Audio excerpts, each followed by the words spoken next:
Good afternoon. Good afternoon.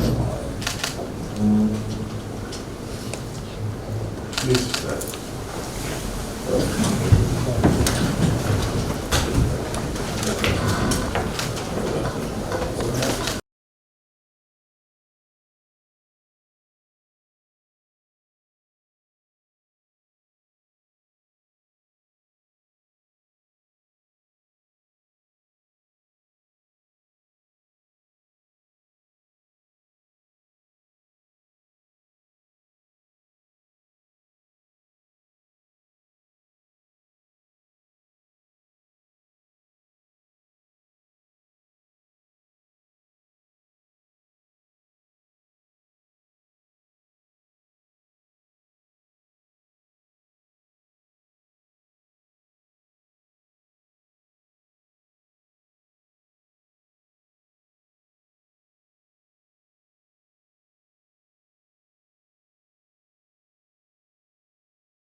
Your inauguration speech spoke to fuel removal, both reforms that the Nesg and many others have been asking for. And let me also thank you for being the first at the presidential dialogue that the Nesg held February, March, early this year. That has been the most viewed video on the Nesg's website and our YouTube channel. And we're quite proud of the opportunity that gave us, and of course gave you, to speak to the private sector and Nigerians about your economic vision for the country. We are happy and encouraged with the bold steps and some of the reforms that you've taken in terms of removing the fuel subsidy, which is giving more funds and hopefully will allow the states and federal government to invest in critical sectors of the economy. We are also encouraged with the reforms aimed at harmonizing the FX rate and of course removing the subsidy and the corruption with that particular sector. We know there's a lot to be done in terms of tackling inflation, but we are aware of the various steps around food security and palliatives that the government is embarking on across the various states. We will ask and encourage that there will be a lot of transparency and accountability in the distribution of those palliatives so that they really can get them to the poor and needy Nigerians who barely need the assistance. Having said that, there are quite a number of other action steps, other reforms that we are all eager and waiting. And we are glad again that the FEC, the Executive Cabinet, has now been inaugurated. We'll be working with quite a number of our colleagues in the ministries to push some of your reforms agenda along the 8-point agenda, which in our view speaks to the critical issues affecting us as a nation, from insecurity to economic growth to job creation, and of course to an enabling environment for the private sector. And inclusion, it's also important. So we would like to work with our counterparts in the public sector to implement those urgent reforms that will bring to life the 8-point agenda of Your Excellency. But more importantly, that will also help to drive investment, be it domestic investment and of course international investment. A critical part of that will be tackling the issue of insecurity and of course tackling and hoping to improve our crude oil production, reducing the leakages such that we can have more FX available and more revenue to the Federation. Every year, as you're aware, the Economic Summit Group organizes the National Economic Summit, and we are working with the Federal Ministry of Budget and Economic Planning. They've been our co-partners to plan the Economic Summit, and it's been our honor to have you formally declare the Economic Summit opened on Monday, October 23rd. We also hope to host you in a presidential dialogue session at the summit. That will be an opportunity for you to speak to the private sector, to expand on some of your reforms, and of course, to ask for collaboration and investment from the private sector. And we'll also be glad if you will kindly direct our counterparts in the public sector to, especially the ministers and the members of the FEC, to participate fully and to engage through the Budget and Economic Planning Ministry as we plan the summit, but more importantly to also participate fully in the summit process. Let me end by wishing you. Mr. President, sir, we are preaching to the converted. The chairman has basically said it all.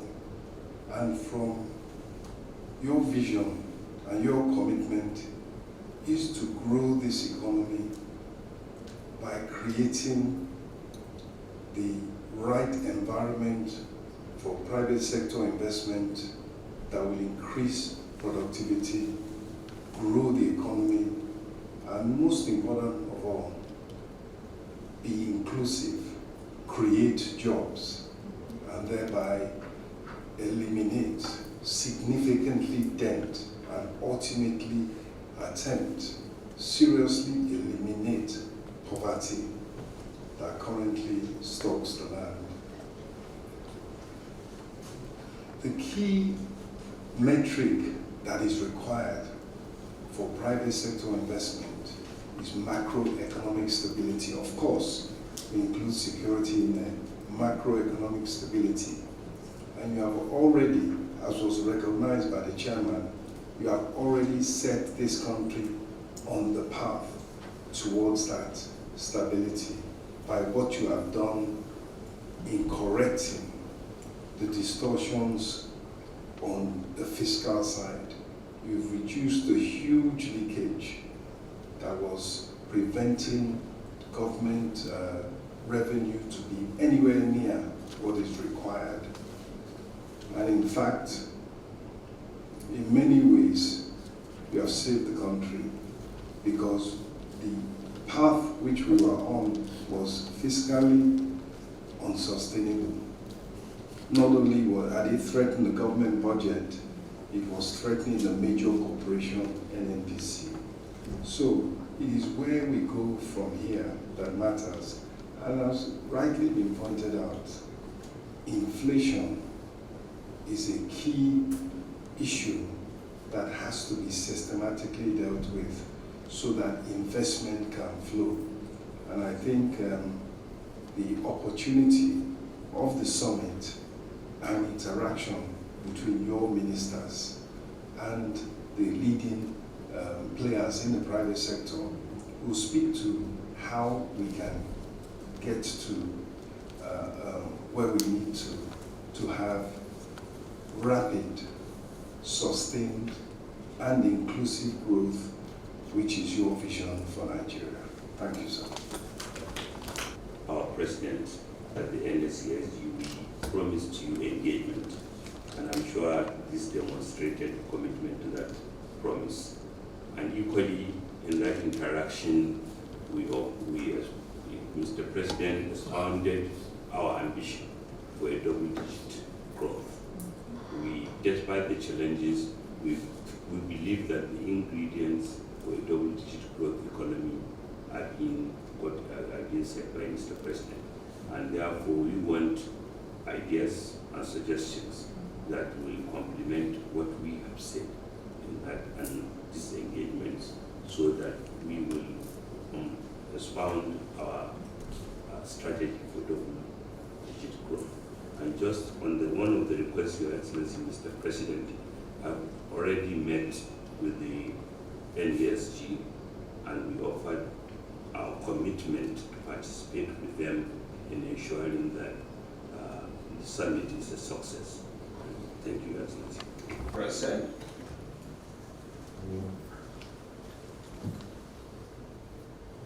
Chairman of the Nigeria Economic Summit Group, Olani Yusuf, before all other members here present, I say thank you very much for your patience, for your support, for your encouragement in every way possible. The twists and turns is always going to be there in any democratic journey. And the economic turbulence that we ran into is not without silver lining. We believe in the courage of bold endeavors. And it can only be driven by a serious collaboration with the private sector and the public sector. Strong adherence to accountability and transparency in every way possible. We have gone through the past. I don't look back. My horse and race is forward looking.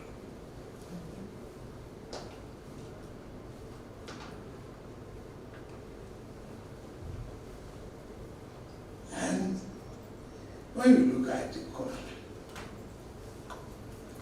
you see how blessed we are, human and capital resources. There's so much opportunity that we can turn into prosperity. We have abundance of knowledge. We have mineral resources untapped, undeveloped, to galvanize our economy. We have agricultural sector that is God given. What we tend to shy away from taking that gigantic steps that will result in prosperity for our people. We are not even exploiting our diversity for prosperity. At each other's truth and argue unnecessary things instead of thinking and doing for the people. That's why looking backwards is retrogressive for any reformer. Looking forward can give you on the lips that will propel you in the right direction. We need think tanks on agriculture. I don't see why Nigeria will be so blessed with greenery and good soil and not have a I don't see why we have not been able to interrogate our real estate sector and prepare it. I don't see how we have not used consumer credit to build purchasing power of our people and the capacity for the manufacturing sector. I don't see why.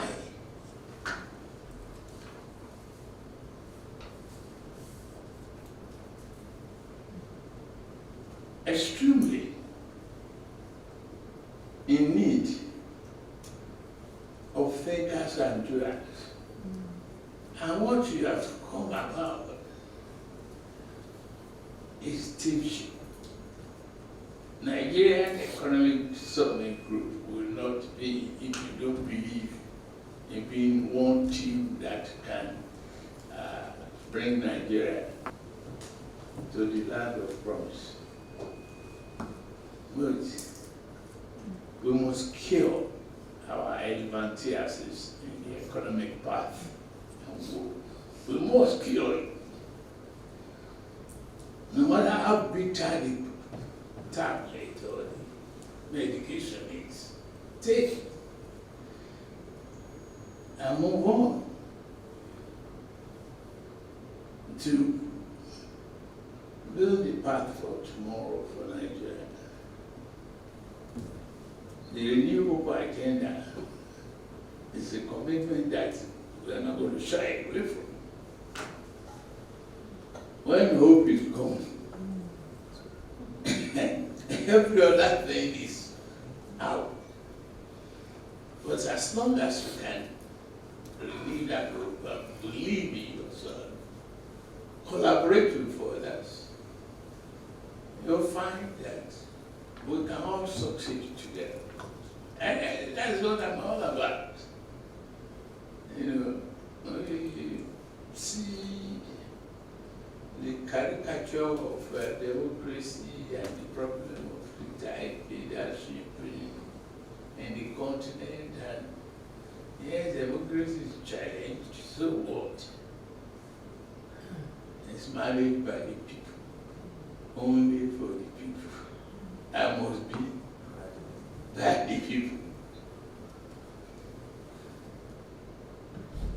So, and with that comes the freedom that must be associated with our economic opportunity.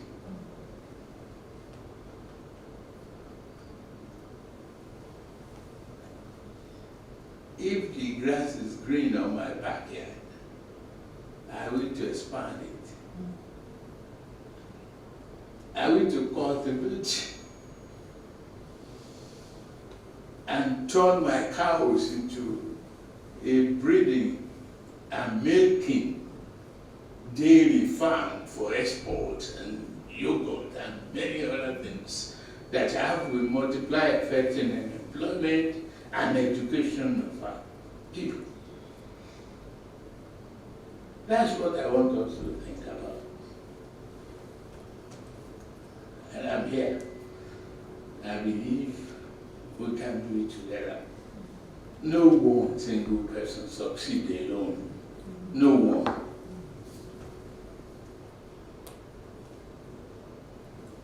So Nigeria is in our hand. I used to know the different leadership of Nigeria Economic Summit Group, and it changes. The world is dynamic. The environment is dynamic as well. We are confronted with climate change and many other challenges.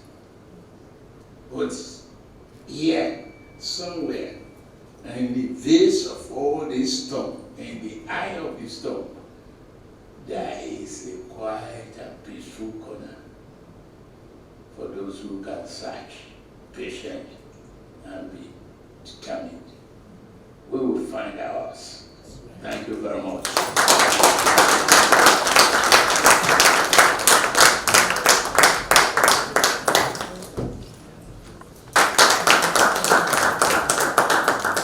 Thank you, sir.